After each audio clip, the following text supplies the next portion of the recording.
ಕರ್ನಾಟಕ ಸರ್ಕಾರ ಜಿಲ್ಲಾಡಳಿತ ಜಿಲ್ಲಾ ಪಂಚಾಯತ್ ಬಾಗಲಕೋಟೆ ಅಲ್ಪಸಂಖ್ಯಾತರ ಕಲ್ಯಾಣ ಇಲಾಖೆ ಬಾಗಲಕೋಟೆ ಅಲ್ಪಸಂಖ್ಯಾತರ ಮೊರಾರ್ಜಿ ದೇಸಾಯಿ ವಸತಿ ಶಾಲೆ ಗೂಡೂರು ಎಸ್ಸಿ ಸಿಬ್ಬಂದಿಗಳ ವಸತಿ ಗೃಹಗಳ ನಿರ್ಮಾಣ ಕಾಮಗಾರಿ ಭೂಮಿ ಪೂಜೆ ಹುಣಗುಂದ ಮತಕ್ಷೇತ್ರದ ಶಾಸಕರು ಶ್ರೀ ವಿಜಯಾನಂದ ಎಸ್ ಕಾಶ್ಯಪ್ಪನವರು ನೆರವೇರಿಸಿದರು.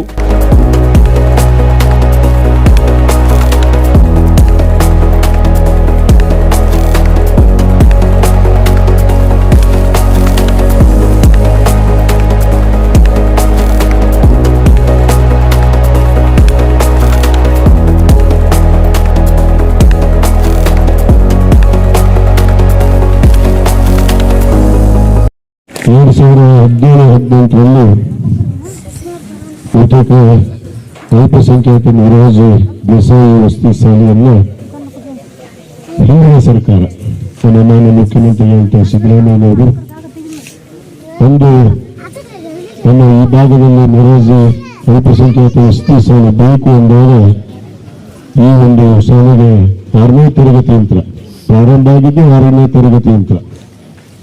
ಇವತ್ತು ಕಳೆದ ವರ್ಷ ನಮ್ಮ ಸರ್ಕಾರ PUCವರೆಗೆ ಪದವಿ ಪೂರ್ವ ಕಾಲೇಜನ್ನು ಕೂಡ ಇವತ್ತು ಮಂಜೂರಾತಿಯನ್ನು ಮಾಡಿ ಇವತ್ತು ಸೈನ್ಸ್ ಅಂಡ್ ಕಾಮರ್ಸ್ ಏನೋ ವಿದ್ಯಾರ್ಥಿಗಳು ಪದವಿ ಪೂರ್ವ ವಿದ್ಯಾರ್ಥಿಗಳಿಗೆ ಇವತ್ತು ನಮ್ಮ ಸರ್ಕಾರ ಈ ಒಂದು ಪ್ರದೇಶಕ್ಕೆ ಈ ಭಾಗದ ಬಡ ಮಕ್ಕಳಿಗೆ ಯಾವ ಮಕ್ಕಳು ಕೂಡ ಶಿಕ್ಷಣದಿಂದ ವಂಚಿತ ಆಗಬಾರದು ಅನ್ನೋ ಉದ್ದೇಶದಿಂದ 6ನೇ ತರಗತಿಯಿಂದ ಇವತ್ತು ಪದವಿ ಪೂರ್ವವರೆಗೂ ಇವತ್ತು ಮಂಜೂರಾತಿಯನ್ನು ನೀಡಿದೆ ಅನ್ನೋ ಮಾತನ್ನು ಬಹಳ ಸಂತೋಷದಿಂದ ನಮ್ಮ ಹಂಚಿಕೊಳ್ಳುತ್ತೀನಿ.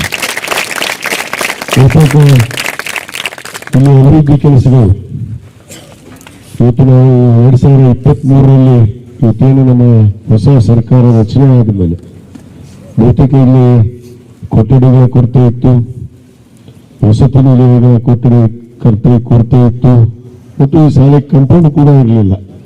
ಬಹುತೇಕ ಈಗಾಗಲೇ ಸುಮಾರು 3 ಹಂತದಲ್ಲಿ ಇದು 3ನೇ ಪೂಜೆ.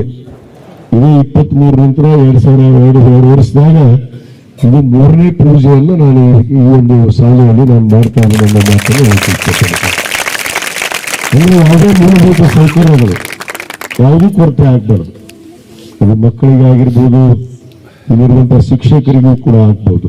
ಯಾಕಂದ್ರೆ ಅವರಿಗೂ ಕೂಡ ಬಹಳಷ್ಟು ಈ ಸ್ಟಾಫ್ ಕ್ವಾರ್ಟರ್ಸ್ ಏನು ಅವಶ್ಯಕತೆ ಇತ್ತು. ಅದಕ್ಕೆ ಇವತ್ತು ಸುಮಾರು 4,93,00,000 ವೆಚ್ಚದಲ್ಲಿ ಇವತ್ತೇನು ನಮ್ಮ ಶಿಕ್ಷಕರಿಗೆ ವಿಶೇಷವಾಗಿ ಅವರಿಗೆ ಸ್ಟಾಫ್ ಕ್ವಾರ್ಟರ್ಸ್ ಈ ಭಾಗದಲ್ಲಿ ಯಾರ್ಯಾರು ಶಿಕ್ಷಕರಿದ್ದಾರೆ ಅವರಿಗೆ ಒಂದು ಸ್ಟಾಫ್ ಕ್ವಾರ್ಟರ್ಸ್ ಆಗುತ್ತೇನೆ. ಈಗಾಗಲೇ ಕಳೆದ ಅವಧಿಯಲ್ಲಿ ನಾವು ಈ ಒಂದು ಅಲ್ಪಸಂಖ್ಯಾತ ಮೊರಾರ್ಜಿ ವಸತಿ ಶಾಲೆಯನ್ನು ನಾವು ಪ್ರಾರಂಭ ಮಾಡಿದ್ವಿ. ಇವತ್ತು ಕೂಡ ನಾನು ಮೊನ್ನೆಯಲ್ಲಿ ಒಂದು ಮೊರಾರ್ಜಿ ಶಾಲೆ ಪ್ರಾರಂಭ ಆಯಿತು. ಇಂಥ ಒಂದು ಅವಕಾಶ ಇವತ್ತು ಸರ್ಕಾರ ತಮಗೆಲ್ಲರಿಗೂ ಮಾಡಿಕೊಟ್ಟಿದೆ. ತಾವು ಒಳ್ಳೆಯ ವಿದ್ಯಾವಂತರಾಗಿ ಒಳ್ಳೆಯ ಭಾರತ ದೇಶದ ಪ್ರಜೆಗಳಾಗಿ ಇವತ್ತು ಸರ್ವ ಜನಾಂಗದ ಶಾಂತಿಯುತ ಬೆಳೆಸಿಕೊಂಡಿರುವಂತಹ ನಮ್ಮ ನಾಡು, ನಮ್ಮ ದೇಶ ಜಾತ್ಯತೀತ ತಳವಾದ ಮೇಲೆ ಏನೋ ಒಂದು ಬದ್ಧತೆಯಂತ್ರ ನಾವೇನು ನಡೀತಾ ಇದ್ದೀವಿ. ಆ ಬದ್ಧತೆಯಂತ್ರ ತಾವು ಈ ದೇಶವನ್ನು ಮುಂದೊಂದರಲ್ಲಿ ಕಟ್ಟಿ ಈ ದೇಶದ ಕೀರ್ತಿ ಘನತೆಯನ್ನು ಹೆಚ್ಚುವಂತಹ ವಿದ್ಯಾರ್ಥಿಗಳಾಗಿ ಹೊರಹೊಮ್ಮಬೇಕು ಅನ್ನೋದು ನನ್ನ ಒಂದು ಮೂಲ ವಿನಂತಿ. ನಾನು ವಿದ್ಯಾರ್ಥಿಗಳನ್ನು ಕೂಡ ಈ ಸಂದರ್ಭದಲ್ಲಿ ಮಾಡಕ್ಕೆ ಇಷ್ಟಪಡ್ತೇನೆ.